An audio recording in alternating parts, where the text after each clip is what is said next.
Enterprise Stories is the weekly radio program that shares the experiences of successful Nigerian entrepreneurs and provides expert analysis of their success factors. Enterprise Stories, business stories of success. Good day, listeners, and welcome to another exciting episode of the Enterprise Stories. My name is Olawale Anifoshe, your host as usual on the program. We have a very interesting lineup for you today. But before we start, we'll take a quick message and we'll be right back. Let's talk about moving forward. You need a brand new car or a home loan so you can live in your own house, or perhaps a credit card to shop around the world.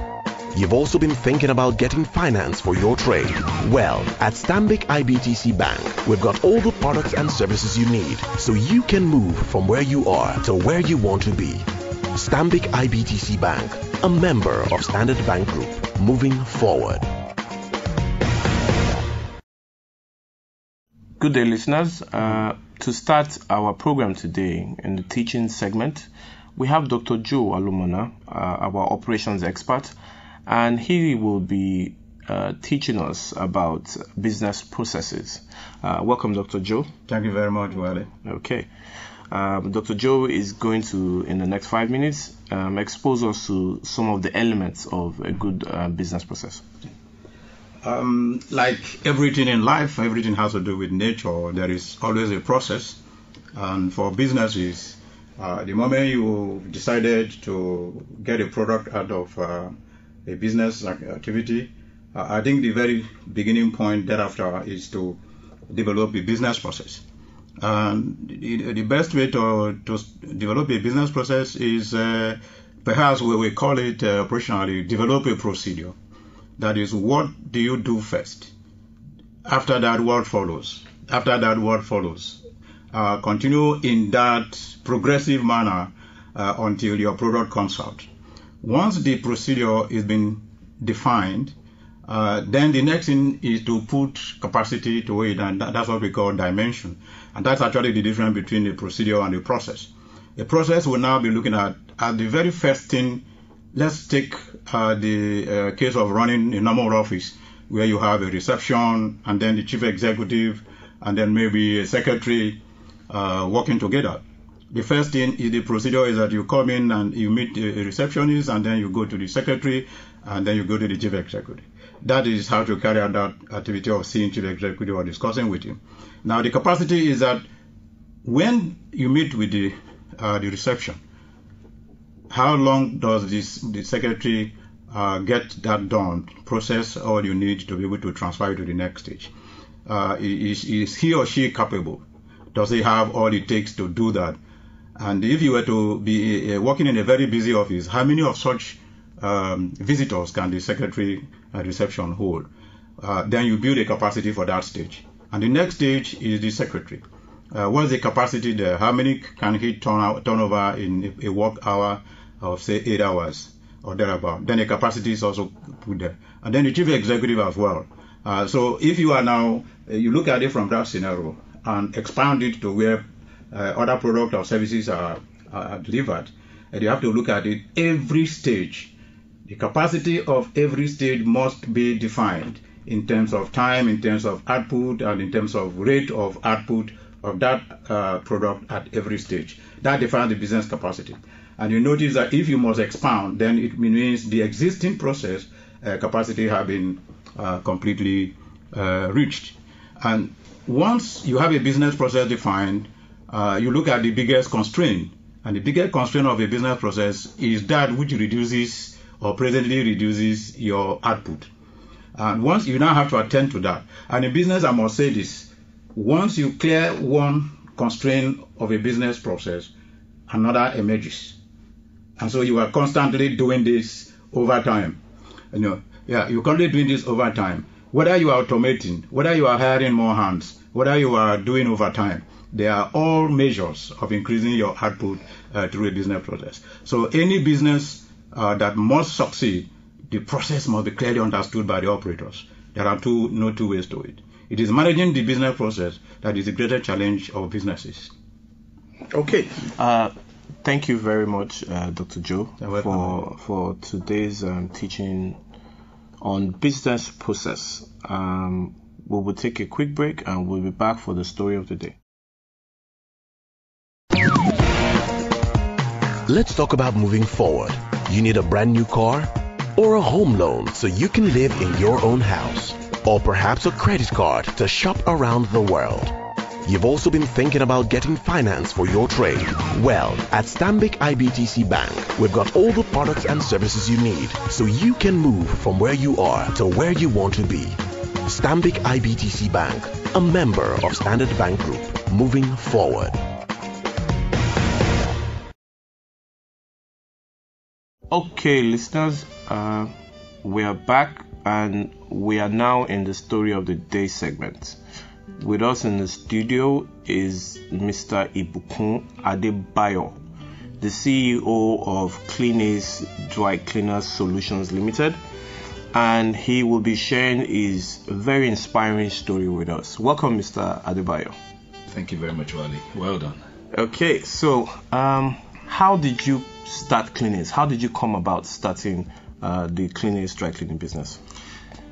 Clean Ace is actually a dream that has lasted all the way while I was a young boy. I loved pressing on Saturdays, and my grandfather used to be a washerman for the European railroad workers, and my father, a chartered accountant, started a laundromat business in 1991. And fortunately, unfortunately, I wrote JAMB 6 times. So while I was writing the JAMB was when the man started that business. So I saw the incubation and I saw it come to life. And that's my Saturday chore of ironing. Came back again and I saw better irons. I saw more professional irons. And all that while I wrote JAMB 88, 89, 90, 91, 92, 93. My father started that business, and I was so much engrossed into it. I loved it so much that even my father said, this admission that you now finally have gotten, are you sure you want to chase it? And I went to the university. When I finished, along the line, a cousin of mine wanted to start a business, and I advised her and inspired her to do dry cleaning, and she's there and doing very well today, thank God. And while I finished from university, my father asked me what I wanted to do, and I said I still wanted to do dry cleaning. And he said, okay, is it because of his own business? I wanted to just I was looking for a easy takeover, and I said no. In fact, the dimension I'm thinking about is far beyond you. And like that, I worked with my father a while. I worked with my cousin a while. When I left my cousin, I registered Clean Ace. How did I get that name, Clean Ace? Clean Ace. I looked at all the businesses and I said, you know what, there should be somebody that has the joker. You know, I mean, young boys, we used to play cards and all that. And I said, I want to be the ace of cleaners. Adasi Mejeon, oh yeah. You know, and that was how I got the name. And I wouldn't even believe the name would have been. It was so inspiring as it is today. But I mean, that's how we started.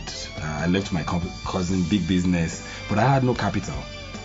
So I actually started washing the clothes with my own hands in my own house, and from there, you know, I got a shop.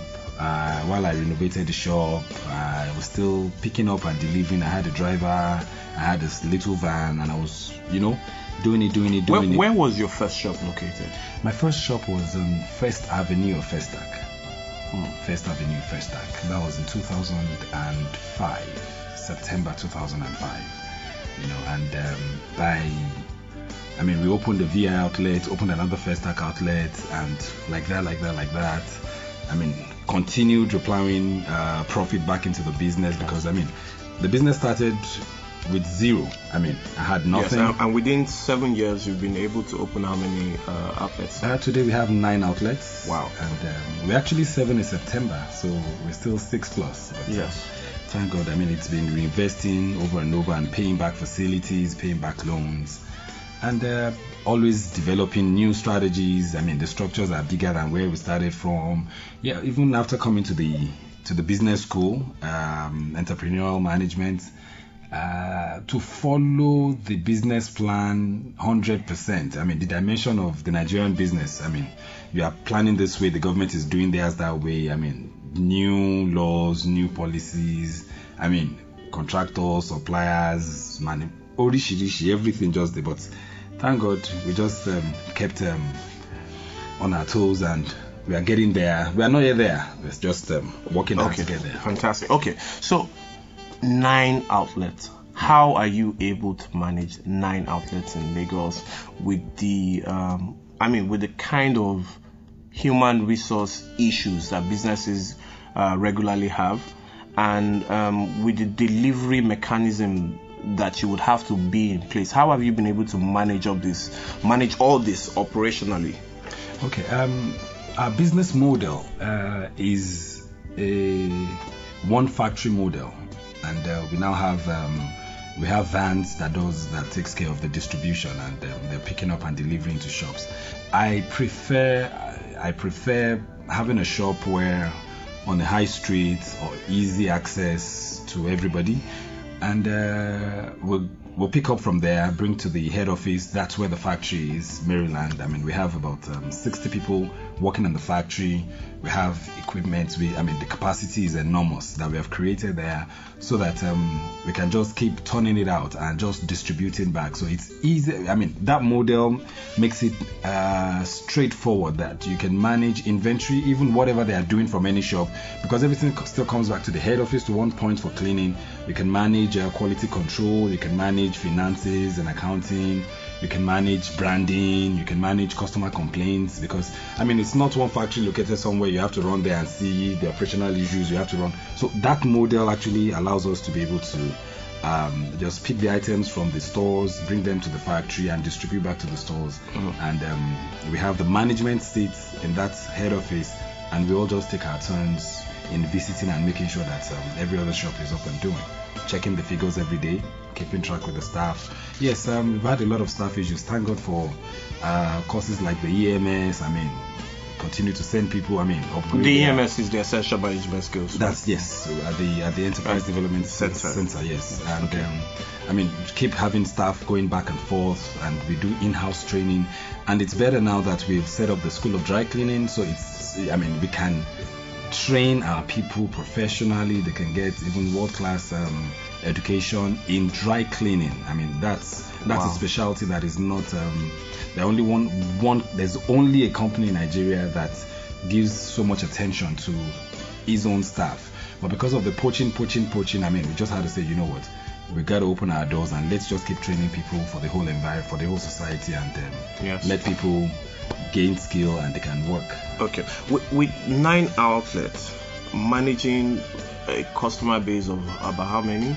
Well, we keep having new customers every day, but we have about 12,000. 12,000, wow. How do you ensure quality control? Well, the quality control line is, we make sure, the way we have positioned the business, there's quality control on every line. The person that picks up from the customer, there are things he must have checked before it goes to the next section, which is tagging. The taggers too have to double check to make sure that, okay, fine, that guy has done the duty, what he's supposed to do. And from there it goes to the factory. There's an inventory officer that checks, okay, fine, everything is aligned, been well receipted, the garments are in good condition. They distribute to either the laundry or the dry cleaning. At that point as well, that one checks everything and make sure the garment is in cleanable state, and at that point, because if we get any garments, for instance, and if there's any defect or any query about them, not until they are cleaned, no customer can hold you ransom. It's not been cleaned, it's not been cleaned. Yes. But once the cleaning process has been engaged, then we are liable for any damage or any query afterwards. So we make sure that we keep checking. So after the cleaners have checked, the pressers make sure they check. They take just 20 seconds in checking every item before they start ironing. So if the garments need to be recleaned, yes, they have to reclean. So there is a quality control that is working on every from table to table before it now comes to the proper quality control department, where they tear it from beginning to back before it goes to packaging. Yes. So we have about 7 stages to ensure. This is a huge operational procedure. I think, it's been simplified. It's properly documented, and even if we get staff today, there's a manual. Yes, there's a manual and there's a structure there. Just follow through exactly what you've been told. Just do it. Check it and go on. If it's not in order, call somebody, call your supervisor, call the manager, escalate the thing. Somebody has to deal with it and move on. Okay.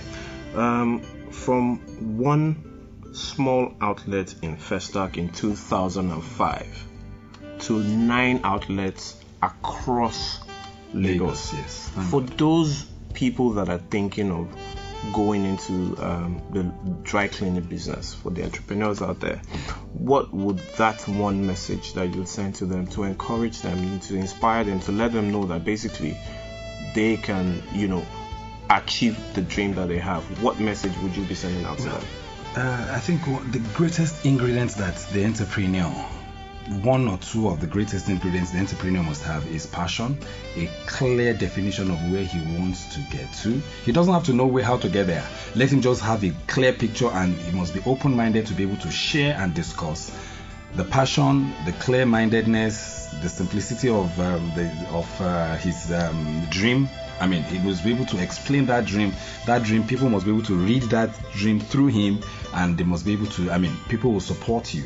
And well, there will always be challenges daily, even hourly and even per second. But the thing is, this is something that you got so much desire to see. It's like a baby. It must live, and it must grow, and it must be sustainable, and you must, as much as possible, professionalize everything you do. Don't cut corners. Just give it the whole detail. Just plunge yourself into it. Like I used to tell myself, plunge into the deep. Yes. If they're saying multinationals are lasting 10, 20, 30 years, why? Because they have structure and it costs money. Then you know what? Start building your structure. No matter how much it's going to cost you, just plunge yourself into it. Do the right thing. If there's a mess up, come out, be responsible for it. If you have to pay back to the customer, pay back to the customer. You need your goodwill to enforce your brand, and just keep your staff, be fair to everybody, and you'll make it. Thank you very much for this inspiring story.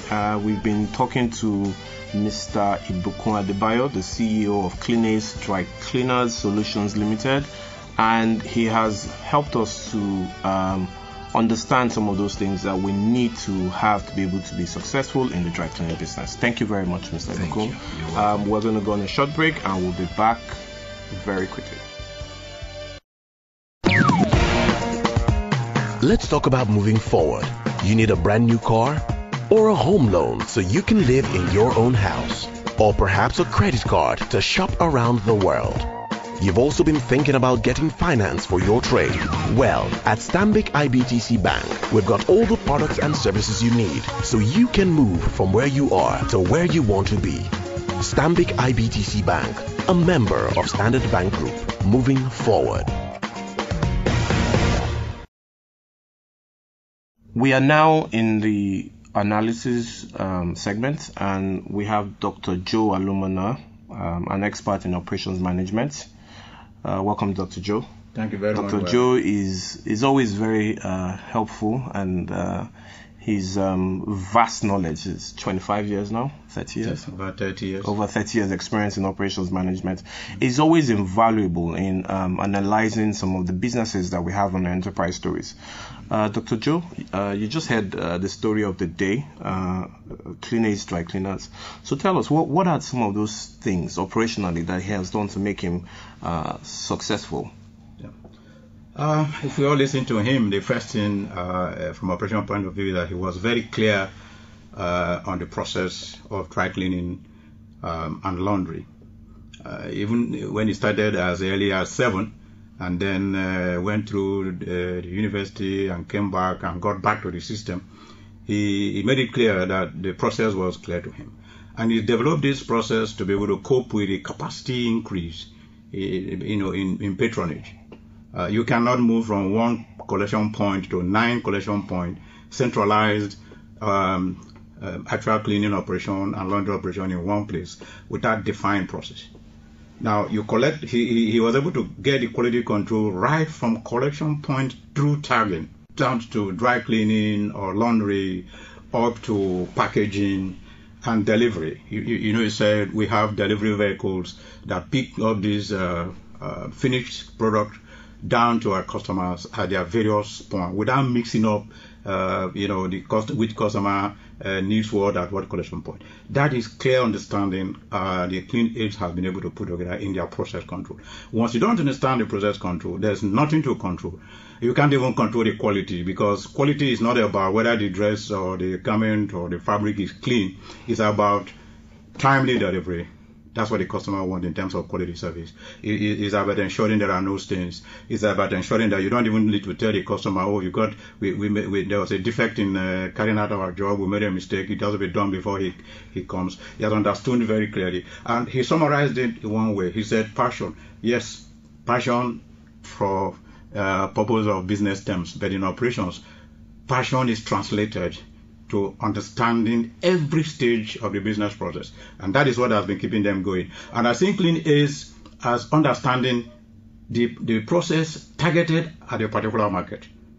So, and that market is expanding in that market. And in fact, moving upward in the market segment. And that is why I'm saying that you understand. That is why if you go to Clean Ace, from what he explained, the machines meet the process requirement.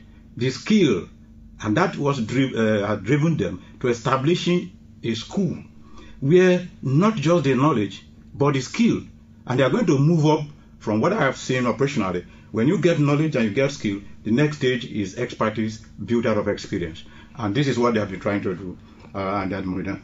Okay. From an expert point of view, how would you say in terms of human capacity for Clean, how would you say this has helped in helping him reach where he is today? The first thing I always tell businesses each time I have opportunity to talk to entrepreneurs is that the first inventory of any business authority is the labor. That's the first inventory any business acquires. Apart from the name after registration, the next inventory, most important, is the human being. If you cannot invest in the human being, then you can forget investing in any other resources of the organization. I think Clean Ace is succeeding because first, the chief executive understands that he is the epitome of the, so he has improved, he's been improving himself, and he is improving the staff, and that is clearly understood by his fact that he said, look, I'm not worried about poaching. I'm worried about how many of these skilled dry cleaners are available. Yes. And then so he's investing on human resources, and that is why it's difficult to compete them out of the industry. Of the industry. I can assure you. Yes. Thank you very much, Dr. Joe, for this very insightful analysis of our story of the day. And we've come to the end of the program today. Until next week, stay blessed. Join EDC as we host the 2012 Global Entrepreneurship Week in Nigeria from the 12th to the 18th of November. Log on to ng.unleashingideas.org to be part of the global movement to celebrate creativity, innovation, and entrepreneurship. GW national partners are Stanbic IBTC and Etisalat Nigeria. Unleash your ideas. Enterprise Stories is brought to you by Enterprise Development Center of the Pan-African University.